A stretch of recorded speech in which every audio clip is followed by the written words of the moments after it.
사랑합니다. 축복합니다. 서로 인사하십시다. 교인들이 아프면 마음이 아픈데 목사가 아프니까 피차의 은혜가 참 많은 것 같아요. 안 하던 기도도 하고 모든 걸 합하여 서로 하나님을 찬양합니다. 오늘은 바로에게 내린 심판, 하나님께서 결국 이스라엘 백성을 내보내라고 그랬는데 안 보내니까 하나님께서 10가지 재앙을 쭉 내려가지고 바로를 심판하시는 것이 나옵니다. 우리가 하나님의 심판에는 어떤 것이 있는가 먼저 한번 보고, 첫째는 역사의 심판이 있습니다. 하나님께서 보실 때 이 나라는, 이 집단은 너무 악해서 도저히 이건 희망이 없다. 그럴 때 하나님께서 심판합니다. 어떤 나라와 문명, 집단, 개인에게 내리는 심판입니다. 우리 성경에 보면은 소돔과 고모라 얼마나 죄악이 가면해서 하나님이 결국 심판하셨죠. 또 우리가 남미에도 보면은 마야라든지 잉카 제국 같은 이런 번영하던 문명이 갑자기 몰락하고 멸망합니다. 그 뒤에 잘 보면은 하나님께서 악하게 생각하시는, 그러니까 사람을 잡아서 제사를 드리고 자기 우상에게 그런 인간으로서 악한 그런 모습을 보시고 그런 문명을 갑자기 하나님께서 심판해 이 지구상에서 없애버립니다. 또 우리가 요 근래에 와서는 독일의 나치라든지 일본의 군국주의 다 이거 하나님께서 심판하신 것이죠.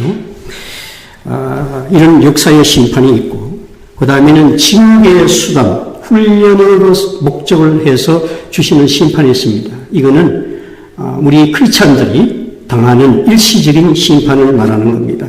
이스라엘 백성도 이것을 많이 당했습니다. 그래서 믿는 교인들이 죄에 빠지든지 또 하나님과 교회를 떠나서 신앙생활 잘 안 하고 하나님을 버린다든지 이렇게 신앙을 게을리할 때 오는 단련, 훈련, 어떤 징계의 목적을 위해서 주시는 일시적인 심판도 있습니다.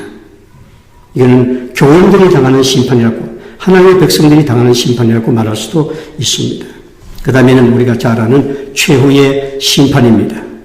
이제 주님이 다시 오실 때 우리가 이 세상에서 태어났던 모든 사람들은 하나님 앞에 심판을 받아야 됩니다. 근데 그것이 믿음에 대한 심판입니다. 예수를 믿었는가 안 믿었는가. 그래서 요한복음 3장 18절에 보면은 우리가 정말 할렐루야입니다. 예수를 믿고 그리스도 안에 있는 자는 심판을 받지 아니하나니, 우리 여러분과 저는 그런 심판이 없단 말이죠. 그래서 예수 믿는 것이 얼마나 대단한 거라는 걸 여러분이 아셔야 됩니다. 그러나 마지막 종말의 심판은 누구든지 다 받아야 되는 최후의 심판이 기다리고 있습니다. 그 다음에 두 번째, 이 바로와 애굽에 내린 이 심판들을 보면은 7장에 보면은 나일강이 피로 변하는 재앙이죠. 그리고 8장에는 개구리, 파리가 막 온 애굽 땅에 이런, 그리고 9장에 보면 악질, 독종, 우박, 그리고 10장에 보면 메뚜기와 흑암에 대한 재앙, 그리고 11장에는 장자들, 애굽의 처음 난 자식들, 첫째 장자들, 그리고 모든 동물도 첫째 번째 나는 것은 하나님이 다 심판해서 죽는 죽음의 심판이 여기에 있습니다. 나일강은 우리가 에집트의 문명의 발상지죠. 세계에서 제일 두 번째 긴 강이 나일강입니다. 적도 부근에서 시작해서 지중해로 흘러들어가는 9,969km의 긴 강입니다. 그런데 이 강이 실제적으로는 우리가 그런 말이 있잖아요. 나일강의 기적이라고, 한강의 기적이라고. 이게 홍수가 범람하면 대풍이 오는 것이지요. 그래서 애굽 사람들은 풍년이 올 때 그거 가지고 사는 것입니다. 그게 말하자면 나일강이 밥줄입니다. 그런데 하나님께서 이것을 피로 변했다고 하는 것은 환경과 삶을 통해서 주시는 재앙, 심판을 말하는 것이죠. 그 다음에 우박이나 메뚜기, 이것도 사실상 보면은 다 먹어버렸다고 그랬어요. 기근을 말하는 것입니다. 개구리, 파리, 이건 고통스러운 삶의 환경.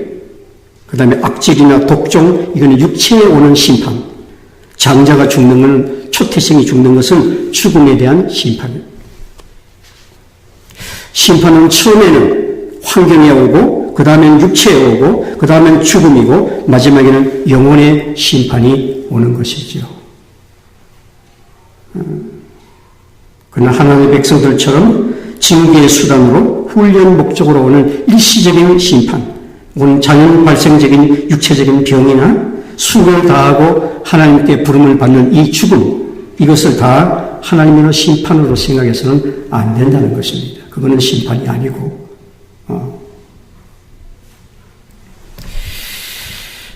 그 다음에 보면 하나님께서 애굽의 바로를 심판하시는 이유가 뭐냐, 성경을 보면 나와 있습니다.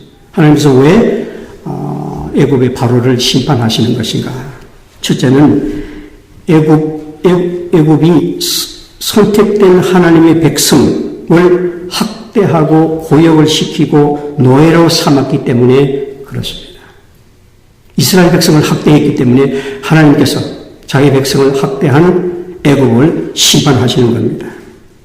성경에 보면 에돔이나 블레셋이나 아수르나 바벨론, 하나님은 이들을 이 이방 나라들을 들어서 이스라엘을 훈련시키는 막대기로 사용을 했습니다. 그러나 그들이 너무 잔인하게 이스라엘 백성을 학대시키고 고통을 줄 때는 그 훈련이 끝난 후에 하나님께서 이 나라들을 심판을 했습니다. 적당히 때리라고 죽는데 말이죠. 그걸 뭐 자기 어떤 큰 고난인 줄 알고 막 때렸단 말이죠. 하나님, 그래가지고는 그 사람들이 나중에 심판을 받게 됩니다. 우리 현대 역사에도 마찬가지죠. 하나님의 백성들을 살해하고,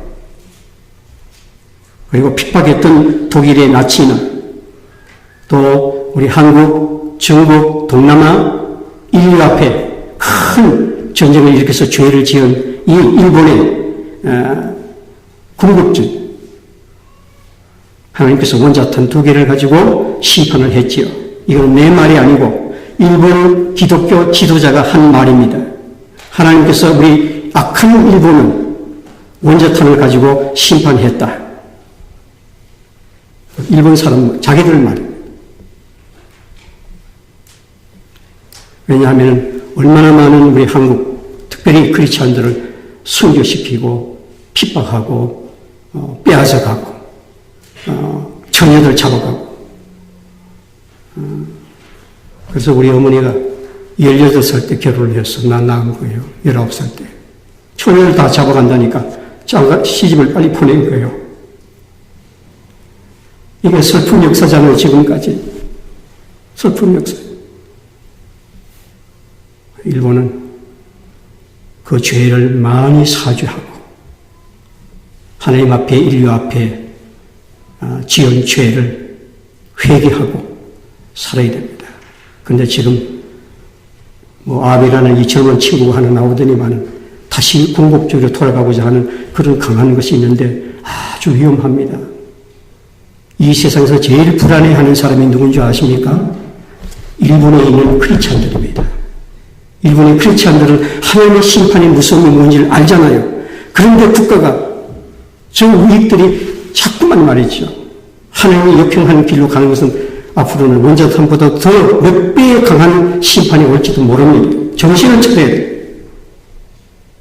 정신을 차려야 돼요, 일본은. 지은 죄가 너무 많아. 하나님 앞에. 지금도 짓잖아요. 그 정정범들, 죽은 자 앞에는 절하지 말라고 그랬는데, 그걸 찾아가가지고, 모든 국회의원들이 말이죠. 모든 장관들이 가서 거기다 절하고 우상을 섬기고 말이죠. 하나님의 심판을 두려워해야 됩니다. 두려워해야 됩니다. 왜냐하면 하나님의 백성들은 믿는 자들을 핍박했기 때문에 하나님께서 애굽을 심판하시는 거예요. 그 다음에는 하나님께서 이스라엘을 해방시켜가지고 이스라엘 통해서 장자의 나라로 삼고 제사장의 나라로 삼고 이 이스라엘을 통해서 온 다른 이방 민족도 하나님 섬기고 구원받는 길을 알게 하려고 하나님이 어떤 구원의 계획을 가지고 이스라엘을 지금 엑소도스 시키는 거거든요. 그런데 이것은 이 하나님의 구원의 역사를 이 애굽의 바로가 막고 있는 거란 말이죠. 이거를 방해하고 있기 때문에 하나님께서 심판했다는 것이죠. 하나님의 역사에, 구원의 역사를 방해했기 때문에. 오늘 성경을 보면 애굽뿐만 아닙니다. 이제 이스라엘 백성을 끌고 이렇게 가는데 이 이스라엘에 가는 진행을 방해했던 아말렉, 모압, 아모리족들 하나님께서 다 심판했습니다. 왜? 하나님의 구원의 역사를 방해하는 어떤 나라도 어떤 존재도 하나님께서 심판했다는 것이죠. 그 다음에 하나님께서 내 백성을 내보내라고 모세를 통해서 말씀을 했는데도 바로는 끝까지 그것을 거역합니다. 하나님의 말씀을 듣고도 인간의 교만, 어떤 고집으로 계속 불순종과 거역할 때 하나님은 심판을 하시는 것입니다. 1794년에 조지아주의 작선보로라고 하는 시가 세워졌습니다. 그런데 이 시가 세워자마자 날로 번창을 해갔습니다.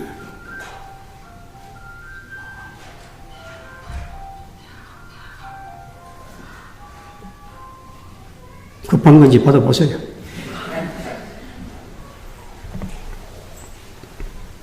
근데 정말 잘 들으셔야 합니다.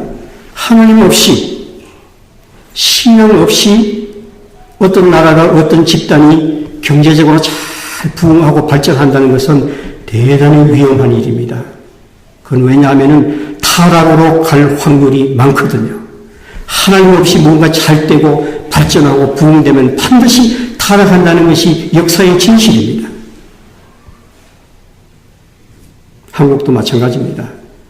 하나님 없이 경제가 부흥한다고 하는 것은 대단히 위험한 겁니다. 그래도 거기에 교회에 있고 성도들이 있기 때문에 그 균형을 잡고 있는 것이죠. 잡고 있는 것이죠. 그게 축복입니다. 그래서 한국 사람들은 뭐 어쨌든 저쨌든 크리스찬, 한국에 있는 크리스찬들에게 항상 안 믿는 사람은 감사하며 살아야 됩니다. 그 믿는 사람들 때문에 저 나라가 그만큼 지탱하는 겁니다. 일본도 마찬가지입니다. 그렇게 이야기하는 사람이 있습니다. 일본을 저렇게 악한 일본이 지금까지 지탱하고 있는 것은 3%도 안 되는 기독교인들 때문에 그렇다고 누가 일본 사람이 이야기했어요. 일본 사람. 그런데 이 적성보르시가 그렇게 발전하니까 결국 술집이 늘어나고 뭐 사창가가 생기고 뭐 죄악의 도시로 변하는 것이죠. 그래서 1830년에 로렌스 다우라고 하는 목사님이 이 도시를 구해야 되겠다고 복음을 전도하러 갔습니다. 그런데 죄의 흉락에 빠져 있으니까 이 목사가 하나 와가지고 전도한다니까 계란을 던지고 구타를 하고 욕을 하고 결국은 복음을 못 전하고 이 로렌스 다우 목사님이 결국은 떠나면서 성경에 있는 대로 발에 문지를 떨어버리면서 하나님의 심판을 예언했습니다. 그런데 이 도시가 나중에 홍수와 알 수 없는 화재로 인해서 완전히 유령의 도시가 되어버리고 말았습니다. 하나님의 말씀을 듣지 않고 회개하지 않고 끝까지 고집할 때 하나님께서는 심판하신단 말이죠. 개인도 마찬가지입니다. 개인도 마찬가지입니다. 우리는 하나님의 심판을 두려워해야 됩니다. 예수 믿을 때 믿는 게 좋습니다.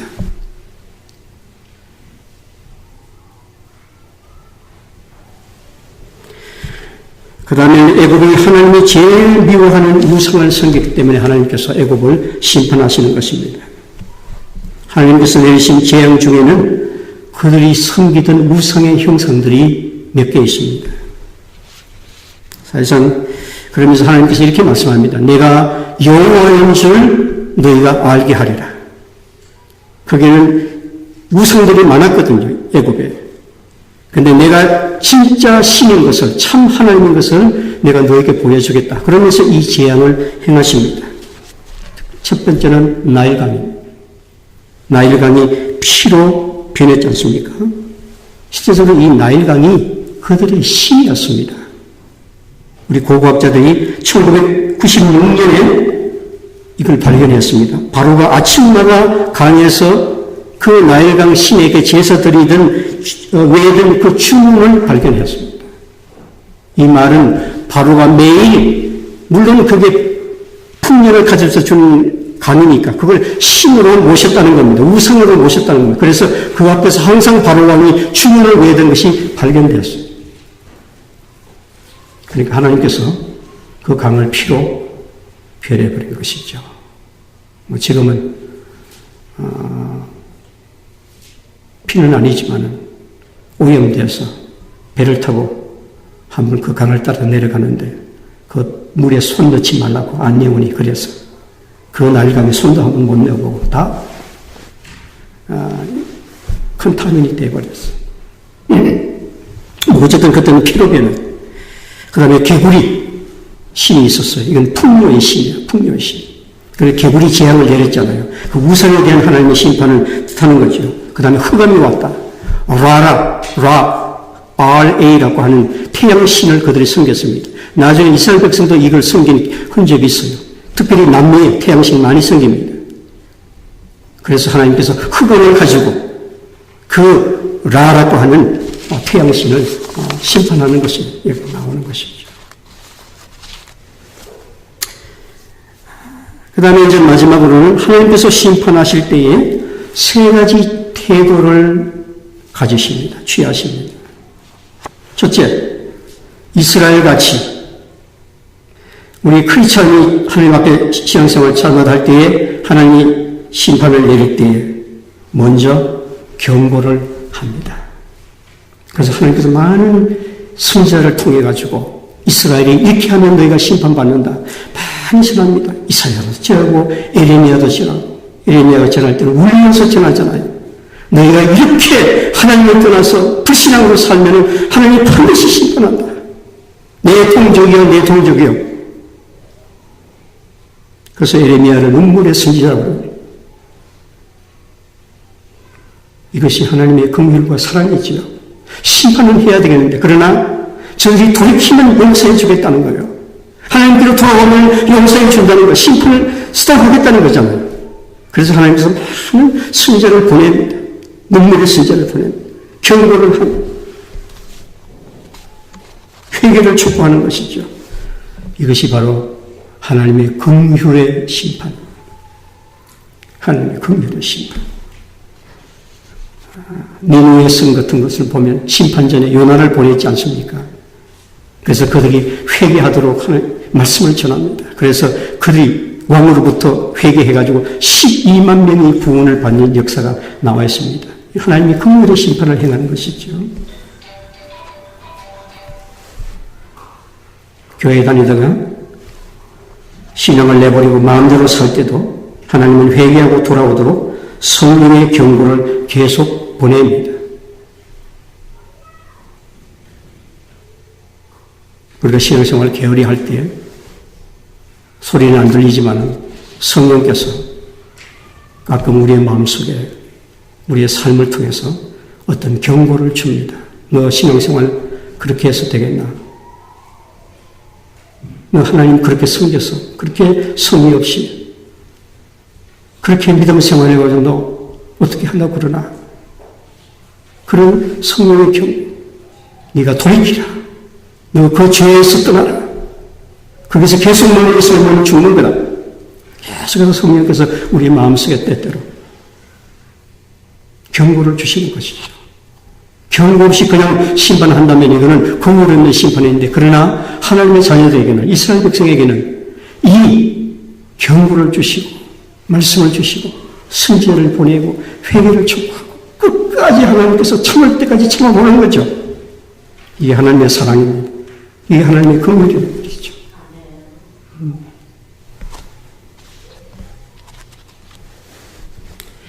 그런데 이 하나님의 긍휼을 멸시하고 고집하고 교만하고 거역하고 나가면 어느 날 큰 어려움을 당합니다. 신앙생활 똑바로 잘 해야 됩니다. 우리 예수 믿는 사람도 하나님의 경고를 무시하고 살다가 보면 어느 날 갑자기 큰 어려움 당합니다. 그러나 하나님이 버리지는 않습니다. 수술에 나았지만 그 수술 자국은 남는 겁니다. 비만 오면 거기가 아리고 아픈 겁니다. 심판이라는 그런 겁니다. 안 받는 게 좋은 거지. 신앙생활 잘해야 됩니다. 그 다음에 두 번째 하나님의 심판, 바로에게 내리신 이 심판은 바로를 멸하기로 작정하신 심판입니다. 이거는 조금 다른 겁니다. 하나님은 바로의 마음을 강팍해 하셨다고 그랬습니다. 강팍이라는 아케시라는 말인데 유기했다, 버렸다는 겁니다. 하나님께서 바로를 어벤던했다는 겁니다. 기범했다는 겁니다. 이건 근거리 없는 심판입니다. 하나님의 심판을 하시기로 처음부터 작정하고 심판하는 겁니다. 이건 무서운 심판입니다. 로마서 1장 24절에 보면 바울이 인간의 악한 마음과 정욕과 더러움과 부끄러움에 내버려 두셨다. 기본했다는 겁니다. 니대로가 살아라. 내 자식 아니다. 난 할 수가 없다. 니대로 가라. 니대로 가라. 버려뒀다는 거예요. 기본했다는, 어벤져를 해뒀다는 겁니다. 이건 뭐 어떻게 할 수 없는 겁니다. 죽을 병에 걸린 사람은 살릴 방도를 찾지 않고 가만히 놔두는 것이 심판입니다. 죽을 때까지. 물에 빠진 사람을 건져내고 하지 않고 가만히 놔두는 그 자체가 심판이란 말입니다. 하나님께서 바로에게 내렸던 심판은 그런 심판, 긍휼이 없는 심판입니다. 이 심판은 우리 인간으로서는 다 알 수 없는 하나님의 주권에 속하는 것입니다. 그래서 바울이 로마서에 보면은 잘 들으세요. 하나님께서 은혜를 베풀 자에게 은혜를 베푸시고 긍휼히 여길 자를 긍휼히 여기시고 바로같이 강팍해 하실 자를 강팍해 하시려니라.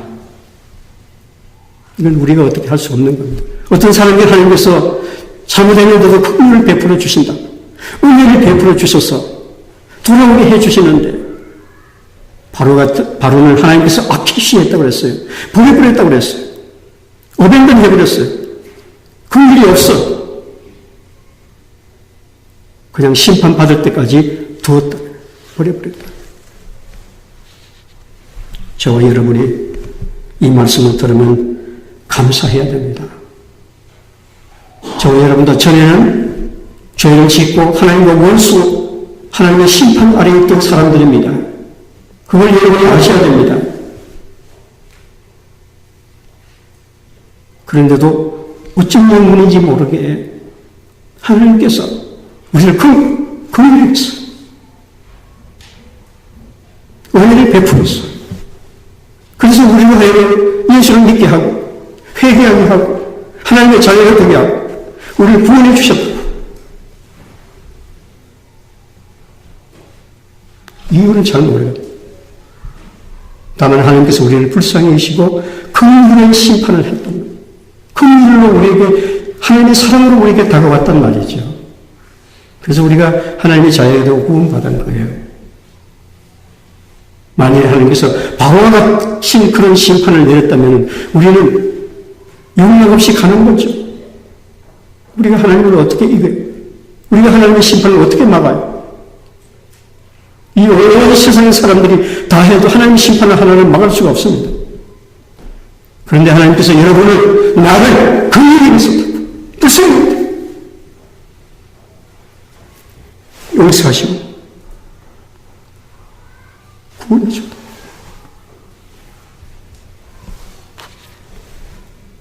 놀랍고 감사한 일이 아닙니까? 나는 예수 믿는, 예수를 내가 믿었다는 이 하나, 이것만 해도 나는 이 세상에 와서 성공한 인생이야. 아무것도 부러운 것도 없다. 바울사도 보세요. 그가 예수 몰랐는데 예수 믿고 구원받고, 나는 세상에 원하는 게 없다. 무슨 것도 없다. 죽는 것도 좋다. 예수 믿고 구원받았는데 무슨 걱정이다. 난 천국 가는데, 난 수고해도 좋다. 나는 주님 안에 간다. 이것이 크리스찬의 삶이란 말이죠. 얼마나 감사합니다. 예수 믿는다는 게 너무 좋은 것 같아요. 너무 익사이트한 것 같아요. 너무 기회인 것 같아요. 세상 다 죽어도 예수님 말씀대로 세상 다 죽어도 바꿀 수 없는 생명을 얻었단 말이에요. 늘 감사하며 살아야 됩니다. 그러니까 보면 하나님께서 심판하실 때 하나님의 백성, 하나님의 자에게는 은혜를 베푸셨어요. 고센이라는 땅에 이스라엘 백성이 와서 살았습니다. 그건 에집트 아래에 있는 땅입니다. 그런데 에집트에 10가지 재앙이 내리는 동안에 같은 땅인데 이스라엘 백성이 사는 그 땅에는 하나도 재앙이 내리지 않았다고 했습니다. 이게 뭐냐는 말이죠. 심판을 내리는 중에도 하나님의 백성을 지키시고 보호하시고 은혜를 주셨다는 것이죠. 하나님의 은혜라는 것은 그런 겁니다. 그런 겁니다. 다 죽어가는데 하나님의 백성들이 거기서 하나님을 찬양하고 살아 있었단 말이에요. 하나님의 은혜를 베푸셨기 때문에. 하나님이 모세에게 주신 지팡이가 애굽에게는 재앙의 지팡이가 됐지만 이스라엘 백성에게는 하나님의 선하신 인도와 사랑으로 가나안 땅에 가는 축복의 지팡이가 된 것처럼 말이죠. 노아의 홍수가 믿지 않는 사람에게는 죽음의 심판이었지만 구원받은 노아의 방주에 탔던 노아의 식구들에게는 새로운 시대를 여는 축복의 홍수였단 말이에요. 그렇게 달아가는 거죠. 우리가 언제인지는 모르지만 예수님이 이 세상에 다시 옵니다. 다시 옵니다. 그때까지 여러분 믿음 생활 잘 하시고 믿음을 잘 지켰다가 다 우리가 천국 가야 됩니다. 다 영생을 얻어야 됩니다. 이 세상에서 이런 고생 저런 고생하고 살았는데 그 나라에 가서도 한번 잘 살아봐야 되지 않겠어요? 주님이 그런 우리에게 기대와 희망을 줬어. 우리는 그것을 늘 바라보고 살아야 돼요. 또 한 가지 우리가 가슴 아픈 것은 아직도 이 하나님의 심판이 다가오는데 이것도 모르고 그저 이 세상에서 먹고 사는 거 그거에 빠져가지고 살아가는 이 불쌍한 그 중에는 우리 자녀들도 있고 우리 부모도 있고 우리 형제도 있고 우리 가족도 친척도 있고 우리 친구들도 있잖아요. 그들에게 정말 이 심판을 면하고 구원받고 하나님 나라에 갈 수 있는 이 복음. 그래서 여러분 우리가 전해야 하는 거죠. 그래서 우리가 다 같이 가야 되지 않겠습니까? 한 가족이 되고 한 형제 자매가 됐다는 것도 대단한 인연인데 누구는 천국 가고 누구는 영원한 지옥 형벌로 간다고 생각해 보세요. 얼마나 가슴 아픈 분들. 기도드립시다. 하나님, 우리는 예수를 믿어서 이 심판을 면하게 해주신 것을 감사합니다. 이 땅을 살아가는 동안에 늘 하나님 앞에 충성하고 헌신하고 믿음을 잘 지키고 하나님이 주신 이 구원, 이 영원한 생명을, 이 믿음을 잘 지켜내는 우리 평강 식구들이 되기를 원합니다. 축복해 주옵소서. 하나님, 또 우리 가운데 우리 형제들, 우리 가족들 아직도 예수 믿지 못하고 하나님을 알지 못하고 심판이 다가오는지도 모르고 아버지 불신 속에 살아가는 우리 가족들도 있습니다. 불쌍히 여기시고 우리를 구원해 주시던 것처럼 저를 또 성령께서 은혜를 베푸셔서 예수 믿고 회개하고 구원을 받는 우리 가족들, 우리 친척들, 우리 친구들이 되도록 주여 인도하시고 그 사명을 우리에게 주어사오. 우리가 저들을 위해서 기도하고 저에게 복음을 전하고 함께 영생을 얻고 천국 가도록 주여 은혜를 베푸시고 축복하시고 인도하여 주옵소서. 예수님 이름으로 기도드립니다. 아멘.